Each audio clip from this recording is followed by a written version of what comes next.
Hello people, welcome back to the channel. Thanks for coming back as always. We always appreciate you guys. You're the best. In this video I want to talk about why expats are failing in the Philippines and why moving to the Philippines can be a good option to escape some of America's toxic social, political climate, but also why us Americans still do not understand the Philippines and what we need to change to succeed as retirees and as expats in these countries, okay? So, first of all, I always talk about like materialism and simplicity and minimalism, all the isms, because these are like relevant things. The reason I talk about it so much is because it's very relevant to our American and Western mentality about how we're adjusting to these countries and sometimes why we're failing. So we put such a strong emphasis on money in the West, especially in America, to live this like material lifestyle, okay? Because you have trillions of dollars in consumer debt, okay? You got people working their hearts out, their bodies and minds out to maintain a certain lifestyle that frankly a lot of people can't even afford. So you get like the middle class living like wannabe kings and queens, and the rich people are sort of looking at this from a distance, pulling the strings. And then the lower class, they're kind of saying, well, to heck with this. What are we going to do work for? We can collect government benefits, right? So yeah, you get a lot of the Joneses, the middle class. They're some of them are angry. And some of that pride in living beyond their means is like, well, we're not like the lower class. We work hard so we don't live like them. But it creates this vicious cycle of insanity in terms of being a consumer and living. It's ridiculous. It really is. But the issue is that sometimes as retirees, we're taking these mindsets to the Philippines when we retire, okay? This is what we have to change. Ways to change it is to become homeless and start living in your car. Just joking. Don't do that. You don't have to do that. That's my point. And if you do, don't do it forever. But it's not the worst thing in the world if you can start adjusting the way you view materialism in your lifestyle and so forth. When I say materialism, I'm referring to unnecessary cars we can't afford, new houses, nice apartments, 20 pairs of new shoes, like owning 10 of these leather jackets, that sort of thing. Like that would be, stuff we don't need, basically. And what us Americans don't get about the Philippines is that they actually value spending time with their family as opposed to like putting work in front of that. That's the part we don't understand as Americans. We just think that like people live together and cultures will live together simply because they're poor, right? And we always think the family is about, the family dynamics is somehow related to money. I mean, that's why we will put our parents in nursing homes if we can afford it. We'll let our own siblings or our friends, people we know, we'll watch them even live on the streets and struggle because we're putting, material is like the king here. It's what's driving us. It's not so much about the family. It really is about we're becoming slaves to it. That's the problem, okay? Like we still make the dollar. Inflation's up all over the world, yes, but we still have the opportunities not to waste our money. And this is why it can be beneficial for some retirees to move to the Philippines. But I'm saying to do it not to save money, okay? You've got to get out of this money mentality if we're going to survive and make it in these other countries, all right? Now, a lot of expats, after a period of time, they end up wanting to come back. Some of them get bored. There's a different frequency in these countries because in America, one of my commenters on the channel, they said it really well. They said, because somebody was criticizing one of my videos that I wasn't getting to the point fast enough and I was rambling, and this other commenter said like, well, he's not doing that video with his like, the manic American energy. And some of that's true as far as the energy here, because it's a good thing to like work hard and to make money and all that, and it does lift your energy in a certain way, but there is like a craziness about it because you got 1 in 4, 1 in 5 Americans on psychiatric drugs just to cope with the stress of living in this country, okay?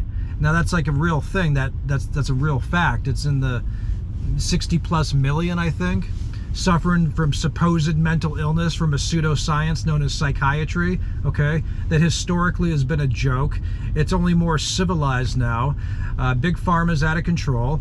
Everybody knows it. Half the psychiatrists should be debarred or whatever, or lose their license and not allowed to practice, okay? Plenty of holistic treatments available, such as like travel, right? Or like going to live in another country can reduce your stress. But what I'm saying is a lot of Americans fail in the Philippines because they got to adjust to these new mindsets. I'm telling you, it's critical for survival.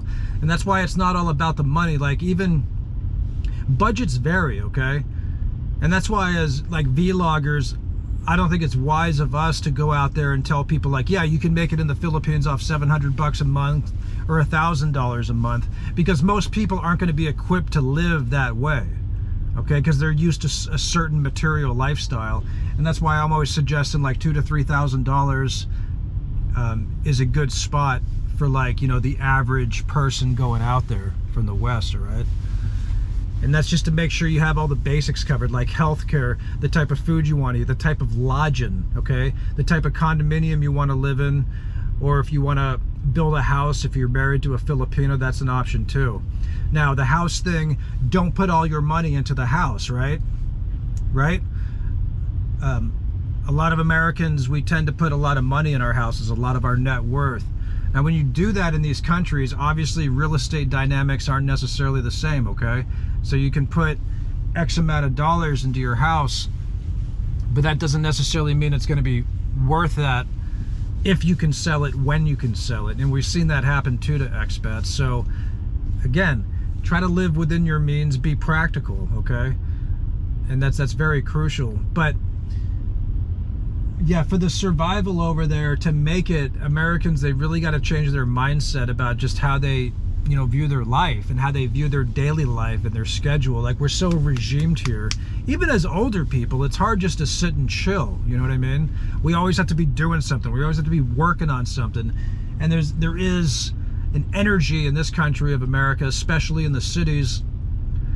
And it's like as that commenter says, it's a bit, I would say it's a bit manic in energy in a sense, because you know, people are so driven. I mean, like, when you're bloodthirsty to make money in like hardcore capitalism, man, just by default it makes you a less pleasant human being. I mean, you go to like New York City, right? Everybody's knocking into each other. They won't even say excuse me or something, right? Like, we would consider that rude, but you know, it's part of that subculture supposedly, and that's acceptable behavior, like among Americans. But that's just the way we're conditioned here in some respects. And you know, Philippines is way more laid back, dude. Like, island, we're talking about island life in a developing country, okay? So yeah, the flow of energy, the flow of time as a whole different concept, man. Like, you hear about Philippines time. Us Westerners, we're not used to that, okay? Even with some money, like, the world's not going to revolve around you, okay? People aren't necessarily going to cater to you.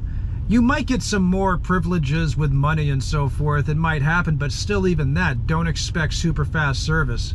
Even at, you know, stores or banks, or, you know, on the phone there, or in markets and stuff like that, getting stuff fixed around the house. Like, things do generally take a little bit longer, okay? So it's something that we have to be used to. And yeah, like, the reason why, you know, us Americans genuinely don't understand these countries and cultures is because we can't get past it. We can't get past the materialism. It's how we're valuing life by all aspects, dude. We're putting it in front of everything. And this is what we can learn from these type of cultures to survive as Americans, instead of like being droned out on cable news and hoping the next president, whoever that may be, is going to solve all of our problems. We still have the dollar. We have the opportunity not to waste it, okay? We can control consumer spending. We can control like the trillions, I think it's, sorry, it might be billions or trillions in like credit card debt, like stuff like that. Those are choices, okay? Because these are lifestyle choices. So we really got to adjust the way we're looking at our material life and what we're putting it in front of. And that's why, you know, the Philippines model could help our culture with that, even in terms of surviving, especially helping with mental health. Okay, we think we're so far advanced in this pseudoscience of psychology, like in psychiatry, but the truth is we're not. And it blows my mind how many people are so scammed by this too. They really are. I mean, when you, and I'm not saying that this type of stress and illnesses of the mind don't exist. They do, but it is alarming when that many people in the population are jacked up on, you know, psychopharmaceuticals and stuff. It is a huge concern, and it's a reflection. Okay, so, but back to my point about budgets in the Philippines, man. Like, yeah, for most people you can have 2K, and yes, you can do it for less than that, but some people aren't equipped for it.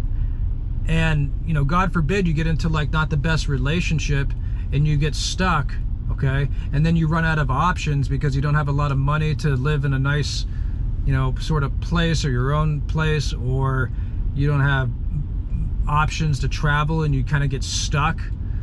That can be a hard road too for many expats, so it's just something to keep in mind. We got to start being more responsible before we go out there. You guys got to stop focusing on like vloggers that are pandering for views, and I'm not saying like that vacation vloggers are bad, but I mean sometimes it can create a false impression, okay, and stuff like that. So you know, I recommend watching more of the realistic stuff, people that are a little bit more willing to give you like cold hard truths and not just sort of tell you what you want to hear. Okay, so just consider that and be realistic. That would be my best advice.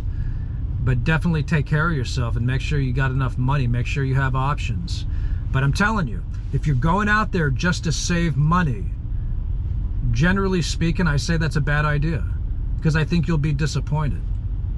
Because it's not a materialistic culture. Like, the materialism has no value necessarily of the Filipinos that are smiling, that live in the slums, for instance, in Manila. You get plenty of poor people in this country that are much happier and much more content than us Americans, okay? Key word being content. That's something that we need to learn here in the West, okay? It really is. It's something that I've been learning too. It's something that I've learned from the Philippines culture, and I'm working on it myself.